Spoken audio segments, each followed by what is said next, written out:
gets it, spins away, baseline shot. Shea puts it in and walks it off in OKC. Giddey keeps it himself and takes it up as he glides with the finger roll. What is up, everybody? Welcome to the Uncontested Postgame Show, part of the Blue Wire Podcast Network and DailyThunder.com.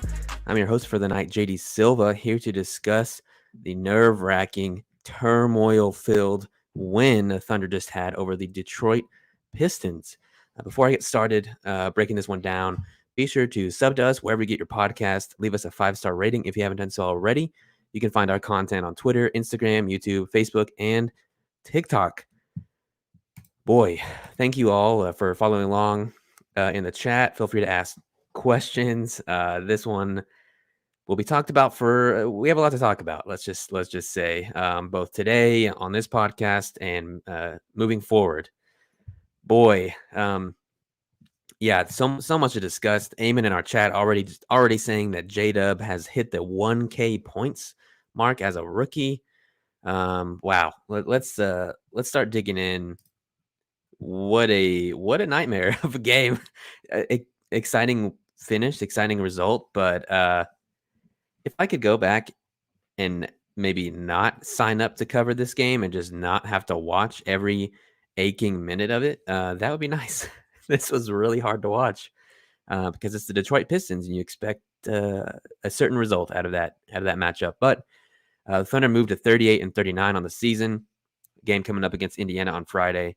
Starting lineup for tonight was Josh Giddey, Lou Dort, Isaiah Joe, JDub, and J Will. A few takeaways for you before we break down the game step by step. First one, and I think really the most meaningful thing to take away from this one is that no matter how ugly this game was, this young team without its best player closed out a very tight and very meaningful game on their own. They found a way to do it in the end. And that's big for them. It's big for their development. There's been a lot of discussion about development in general after last night's performance. Tonight is big for that. Really big. Second takeaway, let's talk about Lou Dort's bounce back. And third, JDub's dominance. I have a fun stat that our good friend Nick Crane tweeted out we can discuss. Quarter one, to start breaking this one down. First, let me just say, there's already a discussion in the chat. The Silva curse is not real. It's not. I'd have to look at my record at this point, but I think I'm over 500. I think. Anyway, quarter one, it's immediately clear that Detroit, who just cannot stop trading for centers and drafting centers, is going to give OKC some trouble on the glass, on the offensive glass, on the defensive glass. Doesn't matter.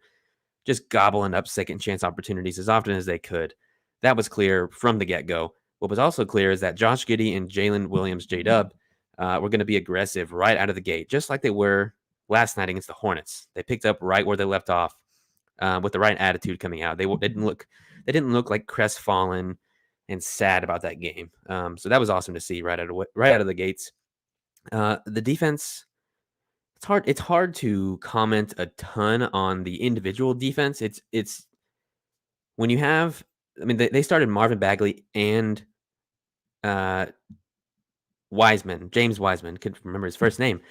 So it's tough. Like the individual on-ball defense was fine here in the first, but they just kept passing it to Wiseman and Bagley and getting easy buckets, getting and ones, getting offensive rebounds. So up and down as far as my defensive commentary early on.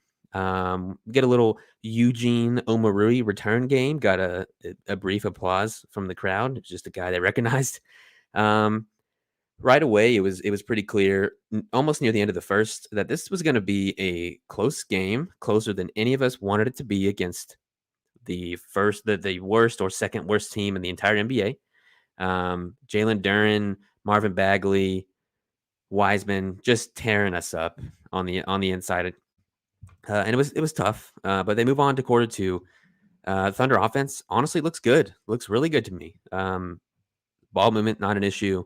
Guys are efficient. We see the same trio kind of step up right away that stepped up last night in Isaiah Joe, Josh Giddey, Jalen Williams. And that continued here as well. Midway through the second, though, Detroit already had 14 second chance points. I started to think this game could be really dark, and boy, it almost was. It almost was. Fortunately, our guy Aaron Wiggins comes off the bench and has some massive minutes in the second quarter.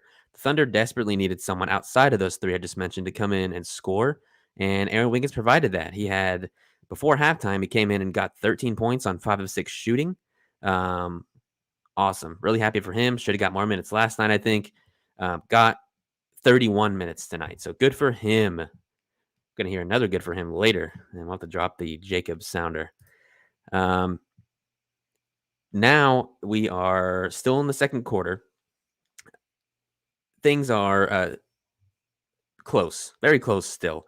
We do get Lou Dort's best dunk of the year.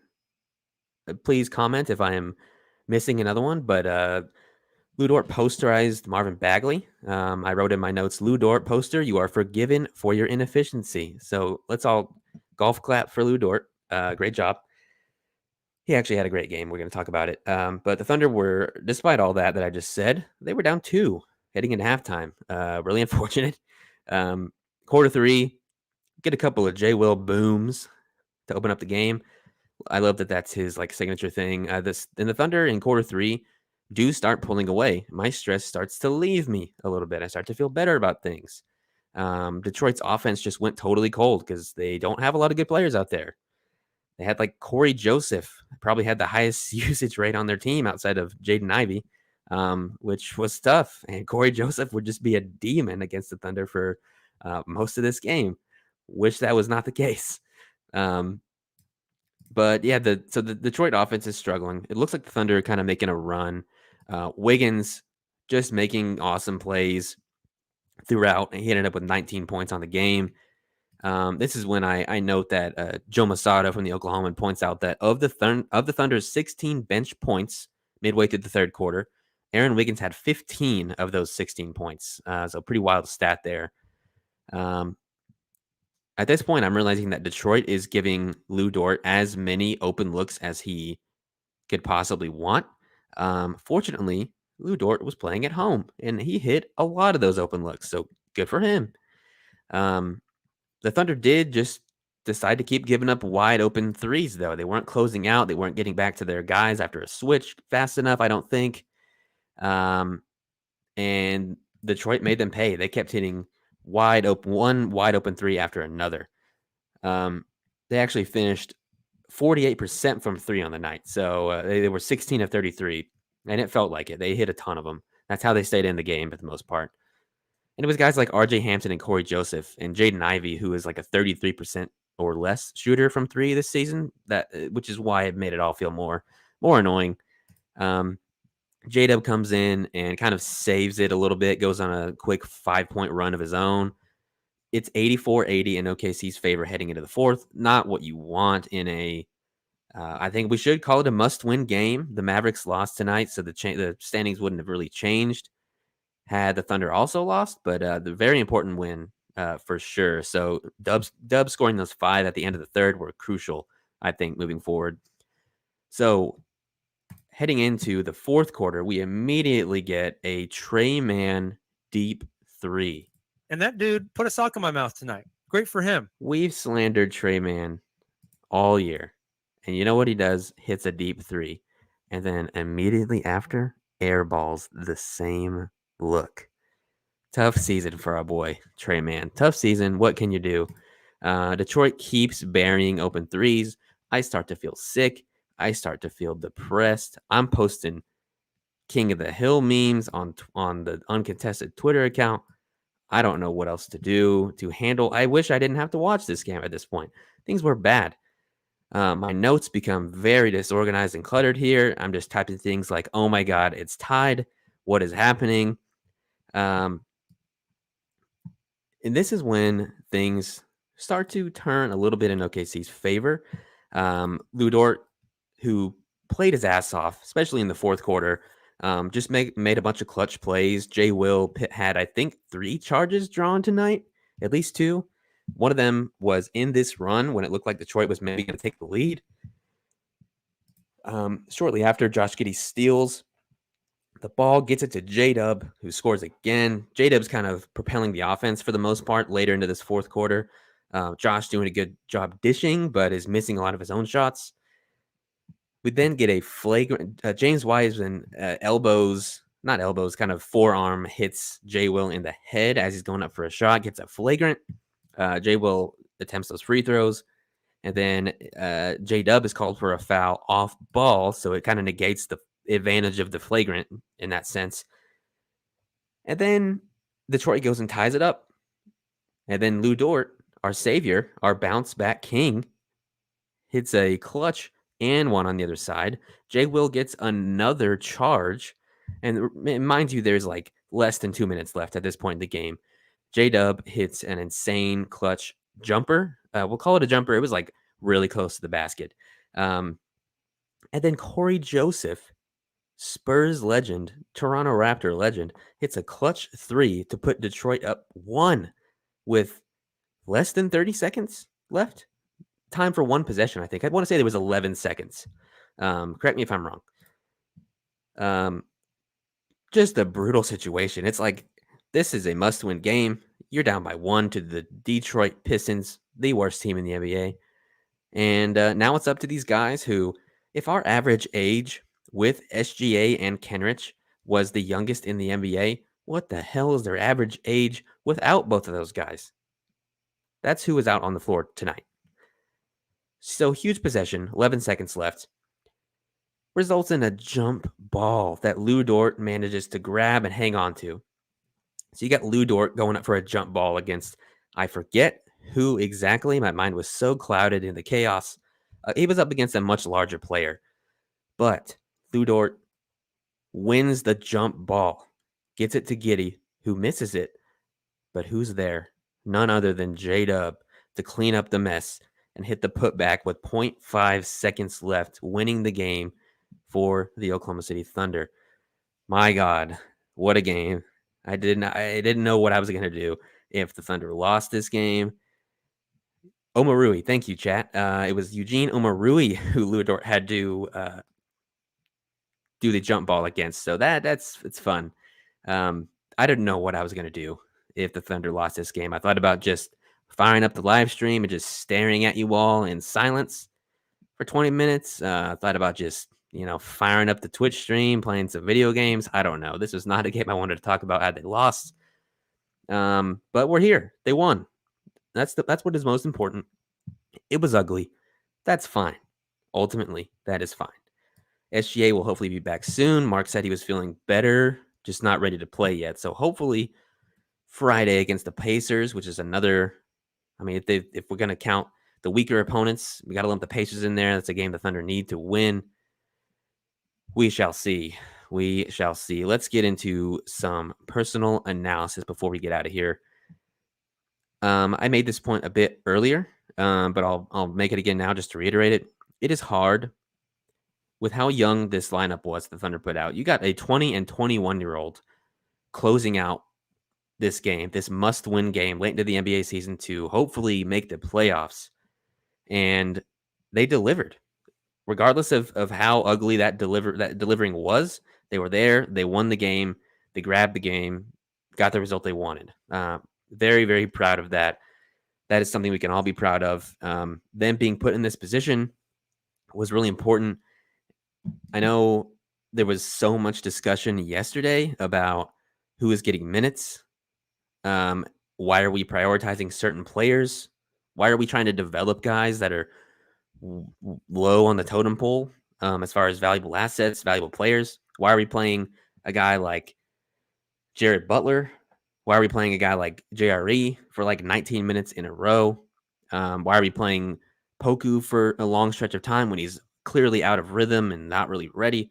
That didn't happen tonight necessarily. Let me tell you the minutes distribution, as I'm going on a bit of a tangent here through my personal analysis, but that's all right. We get J. Will. And this is why I know Mark truly, truly wanted to win this game. And maybe this was part of his grand development plan, but the minutes distribution tell me otherwise. J. Will, 32 minutes. Isaiah Joe, 33 minutes. Lou Dort, 38 minutes. JDub, 37 minutes. Josh Giddey, 34 minutes. Aaron Wiggins, 31 minutes. Then it is a massive drop-off to Trey Mann with 9 minutes. Ousmane Dieng, 8 minutes. Olivier Sarr, 7 minutes. Then even less, JRE, 4 minutes. Poku, 3 minutes. It was very clear what the goal was, who they needed to play to achieve that goal. Really glad Mark stuck to his guns, didn't just try things for the sake of development. I think this game and playing that set of players who I think we would all say like probably have a future on this team, all the guys I named there that got the most minutes. There are guys below that will obviously have a future, like Ousmane Dieng, who's just really young and inexperienced, but this is the time to develop, play these guys in a tight game like this that they have to find a way to win without their all NBA scorer. It's tough. It's tough, and I'm super proud that they were able to do it. I have other like random thoughts on my personal analysis, like, oh, Detroit's size, what an issue. That's an issue in every game. Without a guy like Chet out there. There's your Chet shout out for this podcast, your token Chet Holmgren shout out. But those are the big takeaways. The big takeaway is the development is happening in real time. It is happening to players that need it the most. I'm so happy that Aaron Wiggins was the guy chosen off the bench to really flourish with these other players. Like Aaron Wiggins was basically the only bench guy that got significant minutes, and he deserved it. Aaron Wiggins is awesome and does his best Kenrich Williams impression every night, basically. Hit huge shots. He had 19 points, 4 rebounds, 2 assists. Josh Giddey, we'll just start breaking out the box scores before we wrap it up. Josh Giddey, not a super efficient night scoring, but he had 18, 5, and 7 on 6 of 19 from the field. Just missed a lot of close shots. Happens sometimes. They have a lot of size. They a lot of times had 2 or 3 guys turning on him as he drove to the rim, so it happens. Then we had the contestants player of the game, JDub, 27 points, 8 rebounds, 6 assists. That's when I would like to plug our friend Nick Crane's stat that he pulled. JDub has 58 points on 22 of 35 shooting in the past 48 hours. What a zesty stat. I know the rookie of the year race is probably wrapped up. Like Paolo has been the number 1 option all year, but damn, I'm really proud of JDub for like keeping the pedal to the metal and putting the pressure on him. We at least know he's second, damn it, and he's our rookie of the year. He is our rookie of the year. Great performance. He's just a guy you can trust in the clutch. I also do love how Josh plays in the clutch, but JDub is fantastic. I was really happy to see the 2 of them close it out there at the end. A couple more box scores. We got Lou Dort's bounce back performance. Thought he played great defense for the entire game. Drew some really needed fouls. Won that crucial jump ball at the end that allowed the Thunder to win it. He had 20 points, 6 rebounds, 1 assist on 7 of 15 shooting, 3 of 7 from 3. That is a Dort stat line that we can all just lay our heads on and snuggle up to late at night. Just go to sleep on that 7 of 15 stat line. That's kind of what we want it to look like in the future. Probably not 15 shots whenever you have SGA and Chet out there also, but from an efficiency standpoint and the way he played tonight in general, loved it. Really happy for him. I bet that was a fun game to be at. The crowd seemed to be really into it. But a few more to go through.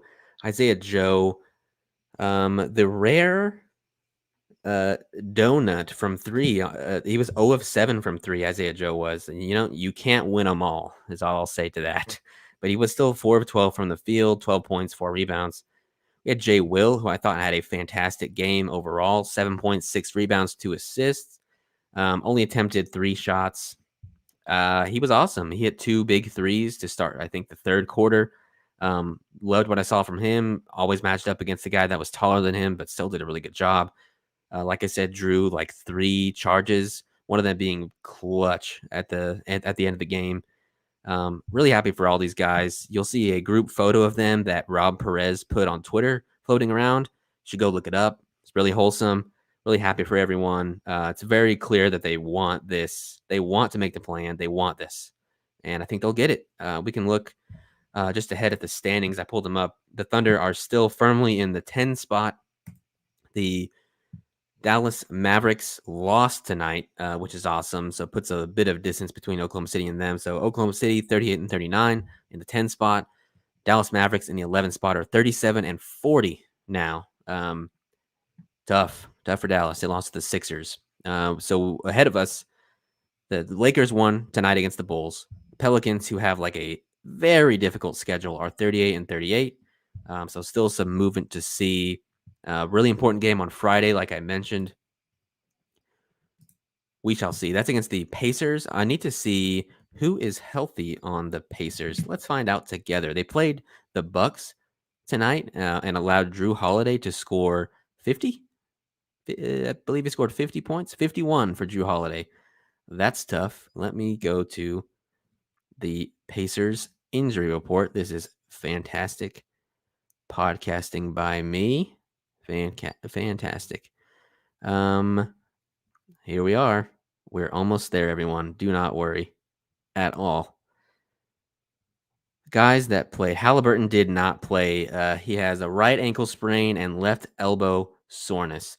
Miles Turner also did not play. Left ankle soreness. So that's something to keep in mind. That could be huge. Eamon in our chat really gets the theme of the whole podcast. Our feeling may shift every night, he says, but damn, I am glad to not be a Mavs fan. We can all agree. We can absolutely all agree. All right. We're wrapping it up. Thank you guys so much for joining me on this live stream. Thank the Thunder for putting me into absolute turmoil for 2.5 hours tonight. Love it. Thank you all. We'll see you on our Friday show. We'll see you on our Sunday show whenever we play the Phoenix Suns. See you there. Thank you guys for listening once again. Check us out on your podcast streaming service of choice afterwards once I upload this bad boy. Adios, everyone.